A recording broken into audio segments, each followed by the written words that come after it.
Hello and welcome to another episode of Tales from the Goodwill. It's a show where we discuss the most devious, most diabolical donations ever found in a Goodwill location. Today's episode is sure to send shivers down your spine, so for those of you who are weak of heart, I urge you to find another show. I am, of course, your host, the Goodwill Ghoul, and today's tale is called Something Slithers Beyond the Store.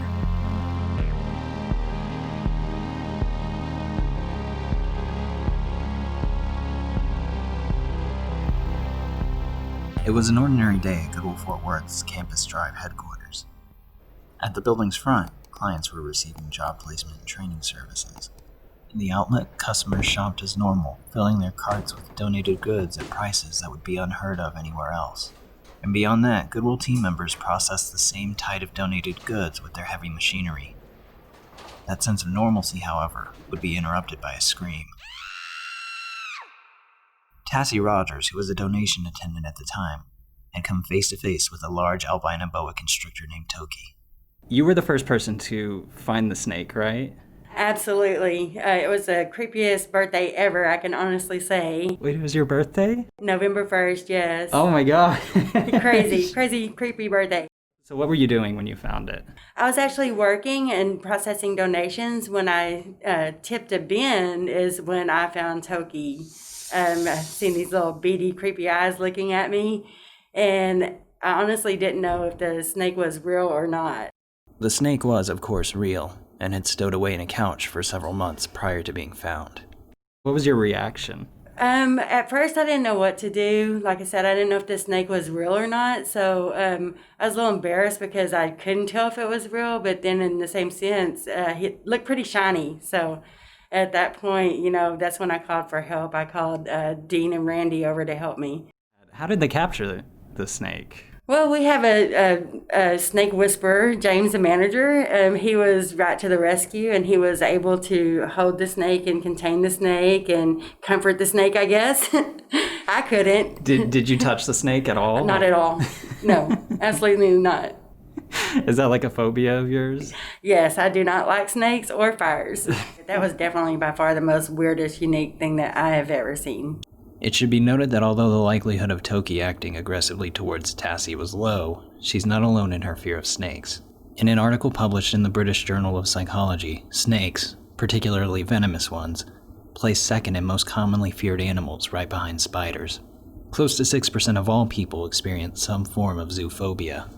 Regardless, news of Toki went viral.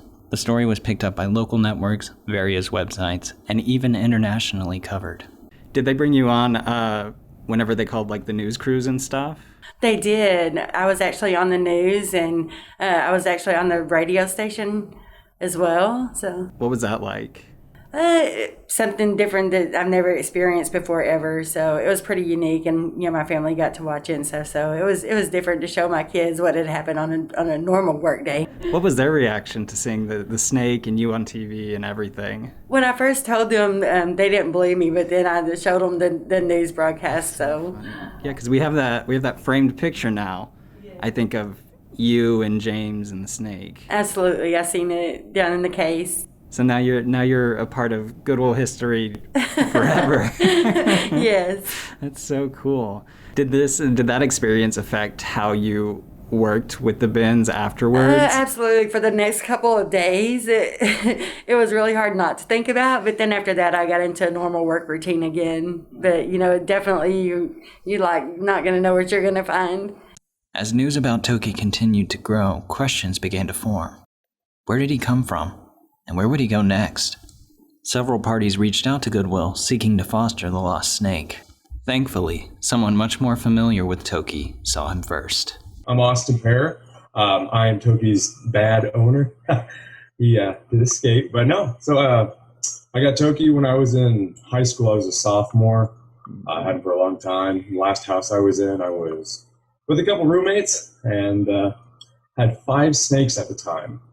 I had gone to Hawaii, and the top wasn't the best for security. And sure enough, yeah, he was gone. We couldn't find him. Checked couches, checked the fridge, and sure enough, I think he went into the couch that got donated. And then the rest is, history. So do you remember what was that initial call like when your friend, because your friend told you that they had seen the news report, right? Yeah, no, I was about to leave for work. I worked at Target at the time, and she said, "Hey, I think I found Toki."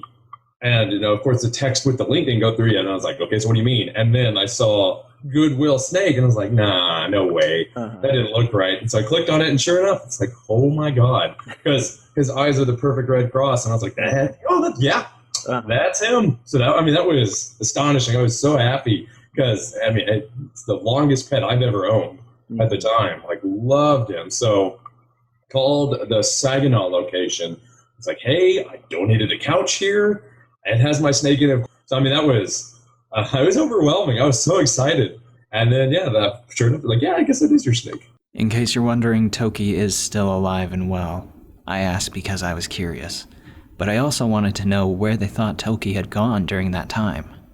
So we thought at first it was couch, because in the front room of our house, we had 2 different couches, and one was a sleeper, and the other one, cheap lawn couch that we found, and the back goes up pretty far. So we tried getting up there. I reached my hand and I could not grab him for anything.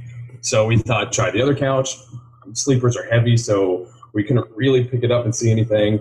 Checked everywhere, every single couch. Our house was massive. We had 4 roommates, so there was a lot of square footage.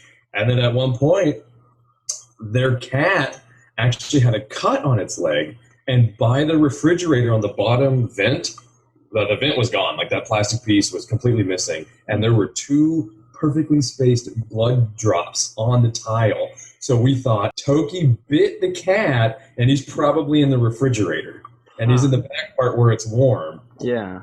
So we, baited him out. We put a rat with a heat lamp and turned the AC super cold to try to pull him out. And we even had to shut off the fridge for a day to hope that no more heat in the back would pull him out, but nothing. Huh. Toki had been, at that point, missing for like months, right? Yep. About 5 months, I think. 5 months. Okay. And so he was pretty malnourished? Or? Yeah.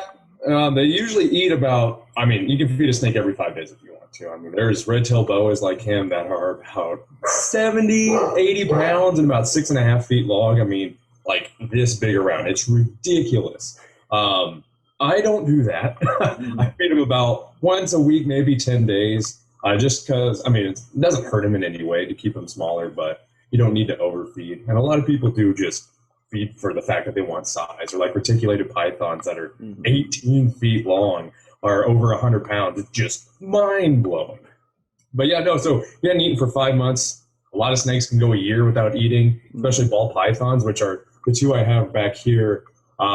They're super picky. They might not eat for 6 months at a time.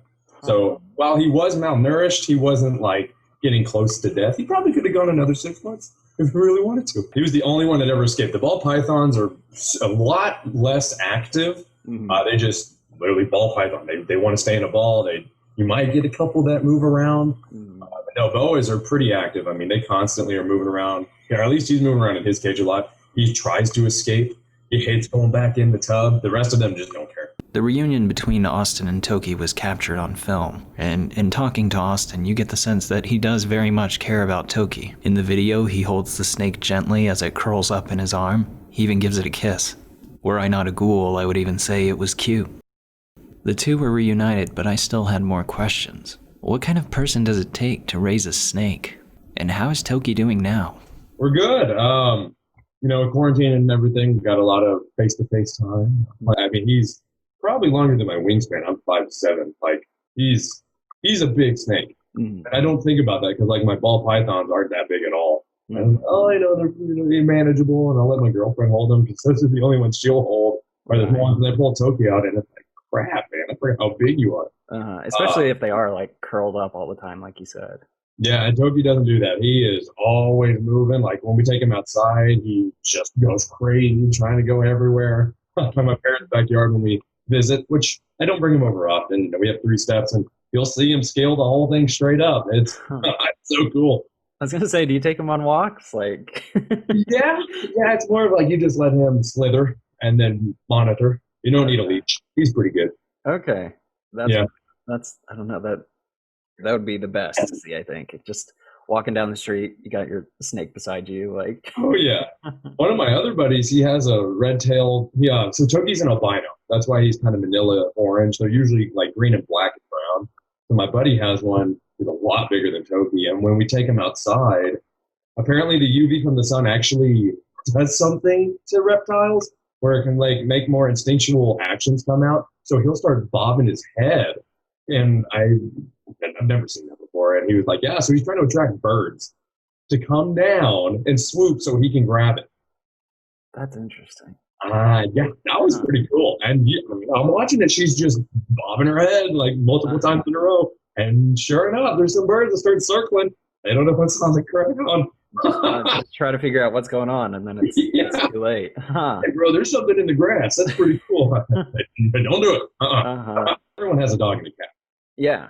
Not everyone can say they have 50 snakes or have seen 50 snakes in person. It's like with any other animal that's somewhat intelligent. It gets used to habit. I can constantly hold snakes if I'm late. There are some that are just super hostile. There's nothing you can do. Like cobras, you can have a license to own venomous snakes in Texas. So if you have cobras and you touch them every day, there's a chance they'll get better. But like the constrictors, I feel they're easier to become more docile because if they bite you, it's just going to hurt. Nothing's going to happen. You can be more confident when handling them. So if you handle your snakes every single day, except for obviously you feed them, and you do the right precautions to not scent like the mice and the rats that you touch, so that they don't associate your scent with feeding time, right? You don't have issues. Like Toki's never bit anyone he's ever held. He's never snapped at any of us. Hardly hissed even. Snakes will hiss no matter what. For the most part, you'll hear it. Mm-hmm. And the first day I held him, he hissed at me. After that, that was it. I could never again. While it's unlikely that you'll find a snake at one of our many stores, there's usually no telling what you'll come across at Goodwill. Toki may be a special case, but he's just one of many strange and unusual donations we've encountered. Thus concludes another tale from the Goodwill Ghoul. Until our next meeting, happy Halloween.